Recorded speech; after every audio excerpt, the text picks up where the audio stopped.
अगर शिक्षा पे बात करें तो लगभग वित्तीय वर्ष का जो कुल बजट है उसका 12% से ज़्यादा शिक्षा के बजट पे खर्च का प्रावधान है। लगभग 15,000 करोड़ और 2,000 करोड़ यानी 17,000 करोड़ का प्रावधान है। तो मैंने पहला सवाल यही किया कि बजट 17,000 करोड़ में आए या 17 लाख करोड़ में आए, क्या हमारे माननीय इतने सामर्थ्य रखते हैं कि अपने बच्चों को उन सरकारी विद्यालय भेज सके? अगर माननीय अपने बच्चों को सरकारी विद्यालय नहीं भेज पाते हैं तो बजट 7,000 करोड़ का रहे चाहे 7 लाख करोड़ का रहे, उस बजट का कोई मूल्य नहीं है। दूसरा बात, मैंने कई तर्कों से बताया कि किस प्रकार से शिक्षा के क्षेत्र में बंदरबाट है, किस प्रकार से जो राशि है जो एक आम छात्र तक खर्च हो सकती है उस राशि में बंदरबाट हो रहा है। मैंने आरटी जो राइट टू एजुकेशन 2009 का कानून है, जिस कानून के तहत तमाम जो प्राइवेट कॉलेज हैं, चाहे वह माफ कीजिएगा स्कूल जो बड़े बड़े हैं, डीपीएस की बात करें, डिनोबली की बात करें, वहाँ भी 25% जो ऐसे छात्र जो सामाजिक स्तर से आर्थिक रूप से पिछड़े हैं उनको एडमिशन लेने का प्रावधान है, लेकिन वह कानून का भी अनुपालन नहीं किया जा रहा है। तो कुल मिलाकर शिक्षा का अगर बजट अगर आंकड़ों के दृष्टिकोण से देखा जाए तो निसंदेह बहुत बड़ा बजट है, एक अच्छा बजट है। लेकिन बात वही आती है कि बजट का होना और बजट का खर्च किया जाना और उसकी उपयोगिता और उसकी सार्थकता होना, इसमें अंतर पाया जा रहा है। अच्छा जयराम जी, आपराधिक घटनाएं बढ़ रही है, जिस तरीके से डीजीपी ने जो कारण बताया है कि तमाम चीजें वो जेल से ऑपरेट होती है, आप इसको किस तरह से लेंगे? देखिए, अगर डीजीपी महोदय को इस बात की जानकारी है तो बड़ा दुर्भाग्य है। जेल तो आपके अंदर है, चलिए जेल से बाहर से होती तो लोग बोलते कि भाई बाहर झारखंड में जंगल है, झारखंड में पहाड़ है, कहीं छुपा होगा। अगर जेल के अंदर से घटनाएं मॉनिटरिंग हो रही हैं तो कहीं ना कहीं जो प्रशासन है, पुलिस है, उनके होने पर प्रश्न चिन्ह खड़ा होता है। ये तो खुद वो ऐसा बयान दिए हैं कि जो अनुचित है।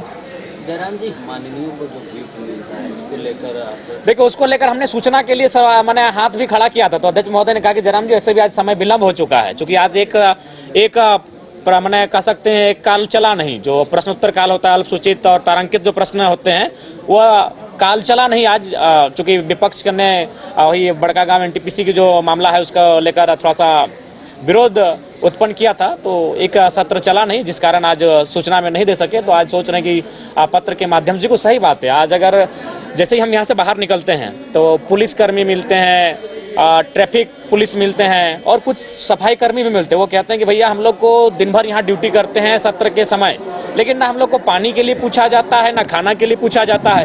तो अगर हम बजट के बाद जो माननीय को उपहार मिल रहा है, जैसे मैं अपना बता दे रहा हूँ, 18,000 रुपए को जो खाना बनाने वाला जो भी है हम नहीं जानते हैं, 3 वो अटैची मिला है, अटैची किसको क्या बोलते, ट्रॉली बैग, हाँ ट्रॉली बैग, तीनों का दाम है 30,000। ओवन पर हमको नहीं मालूम भाई, हम लोग माड़ भात डेगची हांडी में बनाने वाले लोग हैं, तो वो 18,000 30,000, ये तो गिना गिनी हो गया 50,000। और 2-4 को ये छोटा मोटा बैग मिला है, जो मिला ऐसे क्लियर कट बात करना पसंद है। एक का दाम है 3,999 और एक का 4,500, यानी और आंकड़ा हो जाता है लगभग 60,000 के आसपास। यानी अभी तक 60,000 रुपए उपहार एक विधायक को मिल चुका है।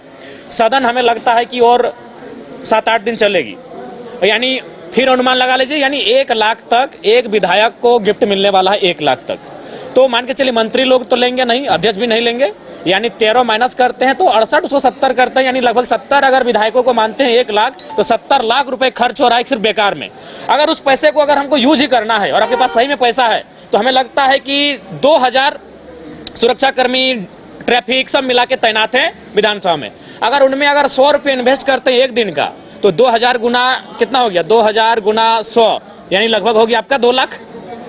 तो हमें लगता है कि बहुत कम राशि में, बहुत ही कम राशि में जो जिस पैसे से माननीय गिफ्ट लेके जा रहे हैं, उससे थोड़ा कम राशि में ही जो यहाँ पर सिपाही दिन भर खड़े खड़े ड्यूटी कर रहे हैं सत्र के दौरान, उनके लिए भोजन और पानी की व्यवस्था बहुत कम राशि में हो सकती है। तो हमें लगता है कि एक आदर्श राजनीति का उदाहरण प्रस्तुत करना चाहिए इस बार की सष्टम विधानसभा को। अच्छा जयराम जी, छात्रों की हित की बात करते हैं, जेपीएससी के अभ्यर्थी आंदोलन कर रहे हैं और अल्टीमेटम देने का रिजल्ट जो है वो प्रकाशित नहीं हो रहा है। उनका कहना है एक बार फिर से उग्र आंदोलन जो है वो राज्य में देखने को मिलेगा। साथ ही उसी में एक और सवाल रहेगा कि जेपीएससी के जो चेयरमैन है वो 15 दिन की छुट्टी पे जा रहे हैं, उसका भी कोई विरोध आंदोलन करते हैं। देखिए, हमें लगता है कि जिस समय जेपीएससी का मामला गर्म है, काफ़ी गंभीर है, और ऐसी परिस्थिति में 15 दिन की छुट्टी का औचित्य नहीं बनता है।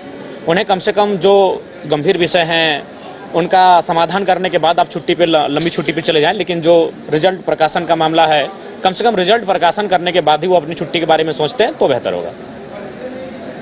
और कोई सवाल की फिर निकलते हैं।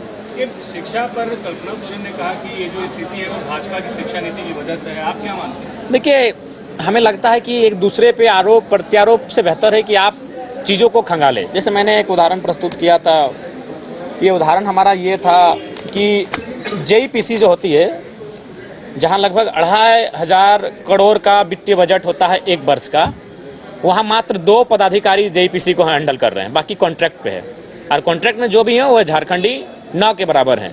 वहीं और 2 इकाई उनके समकक्ष अगर बात करें तो प्राथमिक और माध्यमिक निदेशालय, जिसमें लगभग 25 अफसर हैं, यानी 50 अफसर मिलकर काम कर रहे हैं 2 विभाग में, और जेईपीसी में मात्र 2 अफसर हैं, जबकि इसको 2500 का बजट मिल रहा है और इन 2 विभागों मिला के लगभग 100 करोड़ का मात्र बजट मिल रहा है। यानी जहां पैसा है वहां कॉन्ट्रैक्ट में जा चुका है, यानी निजी क्षेत्र में आप उसको तब्दील कर चुके हैं, इसलिए कि उन पैसों का बंदर बांट हो सके। ये बहुत ही बड़ा मतलब गंभीर विषय इस राज्य का, लेकिन चूंकि राज्य के लोग उतनी दूर तक सोचते नहीं है, उतने दूर तक देखते नहीं है, इसलिए हर किसी छुपा है कि जेईपीसी में जहां 2500 करोड़ का बजट वित्तीय बजट होता है, वहां 2 अधिकारी जेईपीसी को संभाल रहे हैं, बाकी उनके नीचे जितने भी पद हैं, कार्य करने वाले हैं, सब कॉन्ट्रैक्ट पे आधारित है और एक झारखंडी नहीं के बराबर है। वहीं अगर आप प्राइमरी और सेकेंडरी की बात करें तो वहां 50 ऑफिसर हैं, जहां वित्तीय बजट मात्र 100 करोड़ का होता है। 100 करोड़ 2500 करोड़, जहां 2500 करोड़ है वहां 2 ऑफिसर हैं, और जहां मात्र 100 करोड़ है वहां 50 ऑफिसर हैं। ये तो हमारे राज्य की